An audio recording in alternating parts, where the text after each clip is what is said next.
In a country as rugged and mountainous as South Africa, it can be difficult to believe that there could be such an abundance of life. Yet despite the harsh terrain, there are certain animals that have adapted perfectly and are really thriving. One of these success stories has to be the rock hyrax, locally known as the dassie, numbering in the millions and distributed across the entire country. Yes, they do look like giant hamsters, but these little guys are the masters of the rocks. They live in small colonies deep inside rocky structures on cliffsides and mountains and are extremely agile. When you're this small, everything wants to eat you, and as a result, these animals are very alert. This makes them very difficult to hunt, especially with an airgun, but in this video I'm going to use my knowledge of dassie behavior to my advantage and attempt to take some long-range shots. Now, those of you that have been following this channel for quite some time might have seen some of my previous dassie hunts. In July of 2014, I did a bit of a road trip. I started in a mountain range called the Winterberg, and I shot a couple dassies with my 177 caliber Air Arms S510. I then joined up with a good friend of mine in a different part of the country and set up in a very picturesque valley. Using the 177 caliber S510 and a Mauser 22 rimfire, we managed to bag an excellent haul and took them home for the farm workers to eat. On this occasion, I've met up with Nico Els of East Cape Bushveld Hunting, and we've picked a spot on the hillside that looks very promising. You might recognize this video if you've been watching Air Arms TV, but I wanted to make it available to my subscribers as well, as I know many of you may not have seen it before. Now, I've chosen to up the caliber this time. I'm using the 22 caliber Ultimate Sporter, and this should allow me to extend my ranges a bit more than the 177. There's a common misconception that the 177 is a better long-range caliber, and that is absolutely not the case. The larger caliber pellets generally have a higher ballistic coefficient, which means that they are actually much better suited to long-range shooting and are less affected by the wind and by atmospheric conditions. The first thing I want to do when I get down there is to take a quick wind measurement. We're going to be shooting long range. That's just the way it is. You can't really get close to these animals. So the wind is going to be very important, and then I've got my rangefinder with me, so when we see an animal, it's basically going to be a fact of quickly getting a range, and then I've got an app on my phone that helps me to take those long range shots. It'll tell me exactly how much to hold off, and hopefully when I take a shot you'll be able to see through the scope cam how much I'm actually adjusting for each shot. It's always fun to watch. We start getting close to the cliff, and we make sure to stay as quiet as possible as we near our shooting position. We set up on a flat rock that overlooks the cliff face, and Nico immediately starts glassing for movement. It's not long before we spot our first animal. Okay, Matt, there's a couple.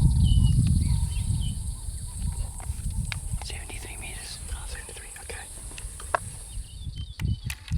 I cock the rifle, press record on the scope cam, and I hold 2.8 mil dots for the 73 meter shot. The shot passes high, just plucking some fur off his neck, and I realized that in my excitement I'd forgotten to take the decline into account. Luckily, the dassie stays put. I adjust my hold to a little over 2 mil dots, squeeze the trigger, and I nail the shot. This is the second one. Just below. Second one's still there. The commotion brings a second dassie out of hiding, and I take it with a clean headshot. Shot. Oh, shot. I'm flipping happy at that distance. Yo, I can't get better than that. And the best part is that after the first one, the second one just looked a bit bewildered. I think if I was using a louder gun, they would have freaked out and ran out. But this gun is just so quiet, I didn't even hear that one coming. That was awesome, man. Now, unfortunately, I'm using quite a cheap scope on this gun, but you can just make out that pellet in flight.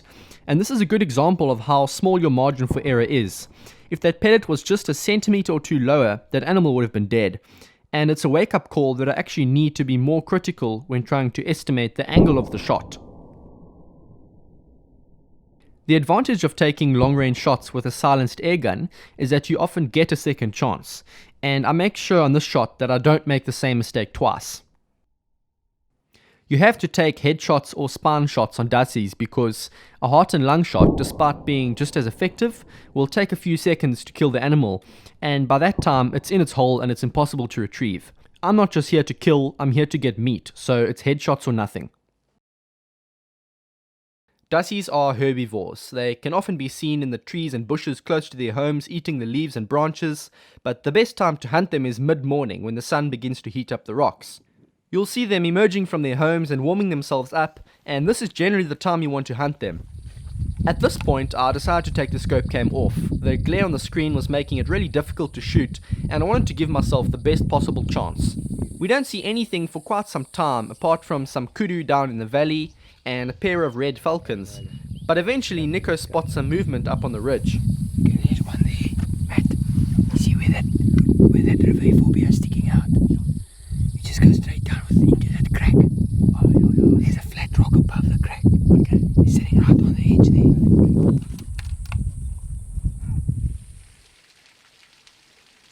This guy's a little bit closer at 65 meters, and this one goes straight through the spine.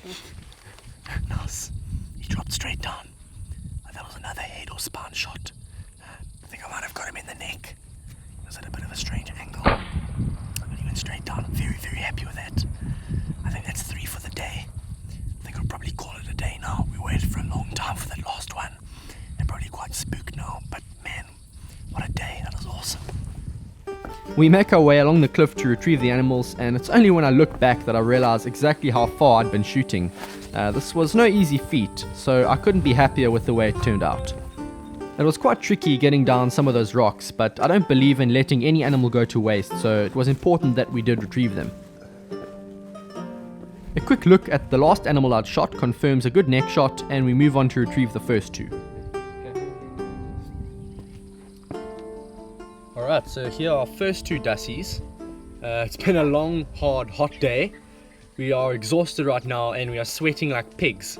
But we're very happy with the results. I mean, 73 meters is a long way off to hit the target the size of a large coin.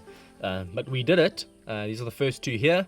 And you can see the blood trailing out of the ears and down the rock, which means that on both of them, we went straight through the head, and very clean kills. Now, these may look like some kind of rodent, but believe it or not, they're not rodents at all. They're actually very, very different. Closest living relative to these is actually the African elephant. You can see they've got 3 toes on the back and 4 toes in the front. Really weird creatures, sharp front teeth, and then these molars that they use for chewing the vegetation here. And that's actually part of the reason we shoot them. They eat a lot of foliage and vegetation for their size. When these are fully grown, 5 of them consume as much as a sheep. And in this area where they farm a lot of sheep and a lot of goats, you don't want these to get out of control, because then they start competing with the livestock and you can't keep as many animals as you want on your farm. So these don't cause any trouble. They're nice to have around, but you just got to make sure that their numbers don't rocket out of control, because then they do start becoming an issue. But glad we got these today. And they're not going to go to waste. We're going to take them down and the farm workers are going to eat them. There's a lot of guys that eat them and they say they taste a lot like rabbit, but just slightly more fat, which is good, I suppose, because they're nice and tender. This is the kind of hunting I enjoy. There's just something special about watching a pellet travel through its trajectory and hitting its target at long ranges. Those of you who have done this before will know exactly what I'm talking about. In the next Dusty Hunting episode, I'll be back with the Ultimate Sporter at yet another location, and this time I'll have a proper scope fitted and cranked up to double the magnification. This one will feature the longest shots I've ever taken on Dussies, some of them nearing 90 meters, so if you want to stay up to date, subscribe to Air Arms Hunting South Africa, and I look forward to seeing you then. Thanks for watching.